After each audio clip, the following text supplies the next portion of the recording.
ভাই একশন নিটল করে কেমনে কি অসম্ভব কারবার। এই বেড়া গাড়ি গিয়ে আমি আজকে থেকে চালাই, মায়ের পেট থেকে পরে গাড়ি চালাই, গাড়ি কি কস? কিন্তু তুমি তো গাড়ি চালানি শিখলা 2 দিন ধরে। এই বেড়া আমি কি ওই কথা কইছি? আমি কইছি যে আমার জন্মের পরে আমার আব্বা গাড়ির ট্যাঙ্কিতে বহায় একটু ঘুরাইছি, ওই কথাই তো কইলাম। আমি কেমন ড্রাইভার তোর একটা কাহিনী কই তাইলে বুঝবি। একবার হাইওয়ে দিয়ে যাইতেছি, গাড়ির টান মনে করছে 150 প্লাস 152-তে। হেই মিয়া, তোমার গাড়ির টান তো 130-এর উপরে উঠেই না। আরে বেড়া আরেকজনের গাড়ি চালাইতেছিলাম ফাউল। হ্যাঁ হ্যাঁ, তুমি কাহিনী কও। কাহিনী হইলো মনে করছে আমি খালি রোডে 150 প্লাস গতিতে একটা বাস ওভারটেক করতে যাইতেছি, বুঝছস? বাসটা যখন ওভারটেক করে লেনে ঢুকাইলাম, তো আমি একটা ট্রাক ঢুকিয়া মাইরা দিল গাড়িতে। গাড়িটা উড়ে গেল একদম বগালেক, আর হেলমেট যায় বসে একদম মিরপুর স্টেডিয়ামে। তারপরও তুমি বেঁচে আছো, তাই তো? আরে পাগল, আমার সাথে অ্যাক্সিডেন্ট হয় নাই তো। আমি যখন ওই বাসটা ওভারটেক করতেছিলাম তখন ওই পাশের লেনে অ্যাক্সিডেন্ট হয়েছে, আমি ওটা দেখছি। তাইলে তুমি যে জটিল ড্রাইভার এটা প্রমাণ হলো, তাই তো? আরে না, আসল কাহিনী তো এর পরে। আরে ভাইয়া তাহলে কাহিনীটা কও না তুমি। পরে মনে করছে ওই যে অ্যাক্সিডেন্ট করলে যে ড্রাইভারটা, ওটা রাস্তা তজ্ঞ নিয়ে পড়ে রয়েছে, একদম রক্তে রাস্তাটা বাইসা গেছে। কোন একটা লোক আইতেছে না বয়ে যে হাসপাতালে নিয়ে যাই, কোন একটা গাড়ি ঘুরেও পাওয়া যাইতেছে না। পরে আর কি আমি গেলাম আমার গাড়ি নিয়ে, যা লোকটারে আমার গাড়ির পিছিয়ে তুললাম, আমার মাফলার দিয়ে বাইন্দা 3 সেকেন্ডের মধ্যে একদম হাসপাতালে পৌঁছাই দিছি। ডাক্তার বলছে আর 1 সেকেন্ড লেট হলে রোগীটা মারা যেত।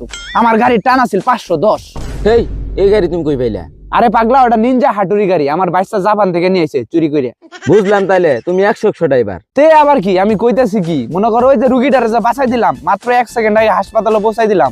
এটা দেখে ডাক্তার আমারে কইতাছে যে মোটরসাইকেল চালানি বাদ দিয়া তুমি আমগো অ্যাম্বুলেন্স চালাও, মাসে 2 লাখ টাকা বেতন দিমুনি। তাহলে চালাইলা না কে? চালাইতা। হেই পাগল, অ্যাম্বুলেন্সে গিয়ে এত টান তোলা যাবো নাকি? আমার মানিজ্জত খামো নাকি অ্যাম্বুলেন্স চালায়? আর অ্যাম্বুলেন্স দিয়ে তো স্টান করা যাবো না, যেটা মোটরসাইকেল দিয়ে আমি করি। তুমি আবার স্টানও করো? হেই পাগলে কয় কি, দেখ ধুম3 ছবি আছে না, ধুম3 দুম্বা চলে আমিন খানের, ওই ছবির মধ্যে স্টানম্যানের লেগে আমারে কল দিছিল। ওই ছবির মধ্যে তোমার ডাকছিল? আরে আমারে ডাকার জন্য তো কল করে নাই, আমারে কল করছে যে একটা স্টানম্যান খুঁজে দেওয়ার জন্য। পরে আবার কই রং নাম্বার। ভাই তুমি কি মোটরসাইকেলে রেস খেলো না? আরে আবার জিগাই, মোটোজিবি নাম শুনছস? ওই যে টিভির মধ্যে যে রেস খেলে, হুইয়া হুইয়া যে গাড়ি চালায়, টিভির মধ্যে দেখছ না? হ্যাঁ হ্যাঁ হ্যাঁ। 2019 সালে ওই রেসের চ্যাম্পিয়ন হয়েছিল কে জানস? না তো ভাই, তুমি নাকি? আরে না, আমি না। কে চ্যাম্পিয়ন হয়েছিল ওটা আমিও জানি না, তবে ওই সিজনের পুরা খেলাটাই আমি টিভিতে দেখছিলাম। এইরকম রেস লাভার আমি। অস্থির ভাই, পুরা মাথা নষ্ট ভাই। চল তাহলে, সন্ধ্যা তো হয়ে গেল, চা খাই আসি। তোমার গাড়িতে আমি মরে গেলে উঠতাম না, জনি তুই উঠবি?